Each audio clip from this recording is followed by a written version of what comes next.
Ayahuasca, the plant-based medicine used for thousands of years by people in the Amazon, is now going mainstream with foreigners flocking to Central and South America to take part in ceremonies led by experienced shamans.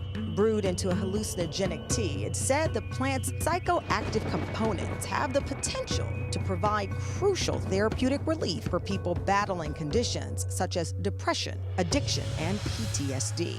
Former NFL star Kerry Rhodes, concerned about possible trauma done to his brain from nearly a decade of pro football, traveled to Costa Rica for ayahuasca therapy as a way to reinvigorate his mind and help with depression. After 2 days of treatment that included mind-altering visions, Kerry's leap of faith turned out to be a life-changing experience, an eye-opening window, he says, into himself. I remember reading about this, and I'm so excited to talk with Kerry about it. He joins us from his home in Los Angeles, California. Kerry, thanks so much for joining us. Thanks for having me. Absolutely. Okay, so take me back before you decided to make the trip. You played great, football over the years. You suffered many concussions. You weren't diagnosed, as I understand, with CTE, the degenerative brain condition, but you were worried about it. Yeah, I mean, the history of CTE, and it's called chronic traumatic encephalopathy, is, everybody, they did a study, I think a couple years ago, where out of the 111 brains that they studied, 110 had CTE. So, I mean, for most football players, if they played any amount of time, not even just professionally, but at any level, you have some type of damage. So for me, it was just preventative.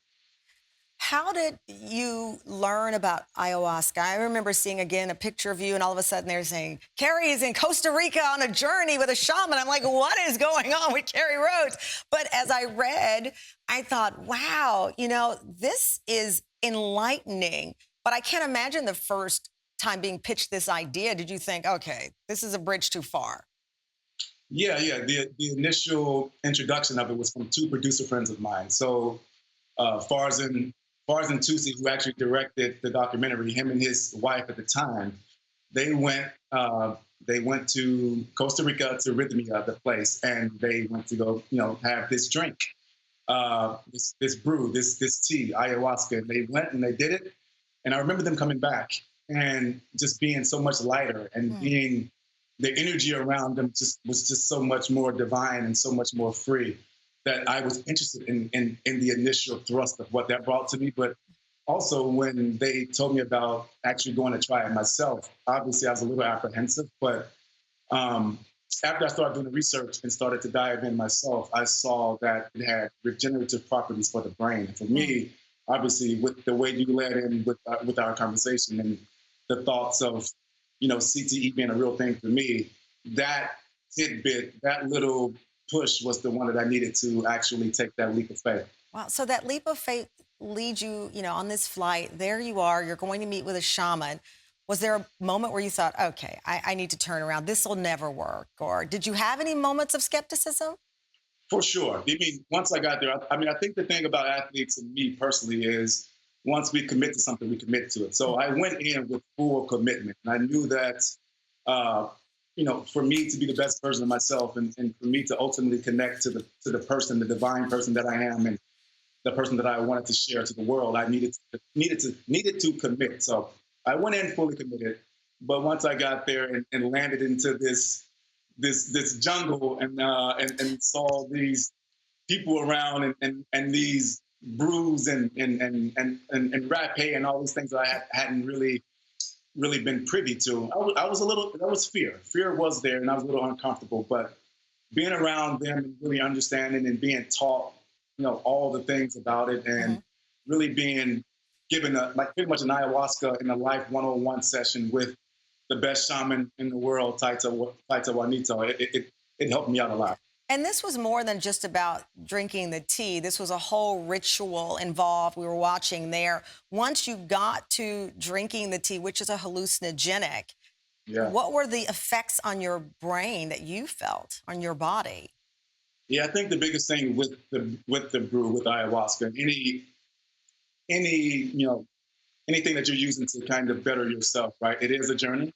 And so, like like I said, I was committed to the journey. And so once I went there and actually started to drink the brew and have the experience, for me personally, I had never taken any or put any foreign substance in my body outside of alcohol before that. So it was really a big thing for me. And so, opening myself up to that and being relaxed and trusting the people who are administering this session was everything for me. So So where once I are you started, now yeah, in this? Because this is not a cure if you do have CTE.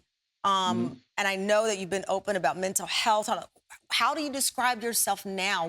And do you practice it regularly now that you're no longer in Costa Rica? Yeah, I think the beautiful thing about ayahuasca, it's a Kickstarter, right? It gives you the ability to align, and you could, start to move in the direction that you want to, right? If you want to heal, like those things are now available to you. So you do that, it's a Kickstarter. But once you get done with that, it's not a cure all. You have to start diving in and doing the work for yourself, and start having your practice, start meditating, start doing the things, start grounding yourself outside with nature more and more. And I think Wow.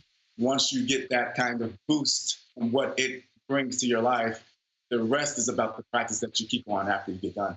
This is, again, so fascinating. It is incredible. I have to point out, reminder to viewers, that we are not endorsing ayahuasca therapy. You have to consult with your doctor before starting any Right. new treatment. But nevertheless, Kerry, from what you've described, this just for you, it opened space in your mind, in your brain, that you Yes. were seeking to move forward. Yeah, and what you just said is absolutely true. I mean, even if you're going to do these medicines and these healing modalities, you need to make sure that you consult with a physician. And the place that I went to in Rhythmia, they provided that, and Wow.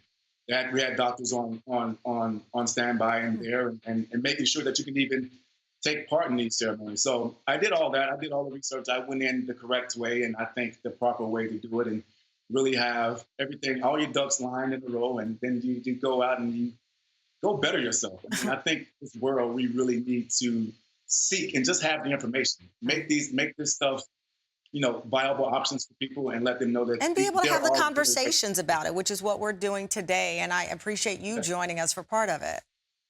Yeah, I mean, yeah, it's all about listening. It I think is. as humans, we think we have all the answers, or we get the answers to the test, and we don't really go out and apply them, right? But you can only apply it once you listen and learn first. And I think you have to sit back and, take it all in, and then we decide for ourselves. Oh, wow. It's great talking to you, Kerry. Thank you so much. We hope to follow up on the journey if you go back out there. Thank you. Tamron, thank you so much. All I right. appreciate it.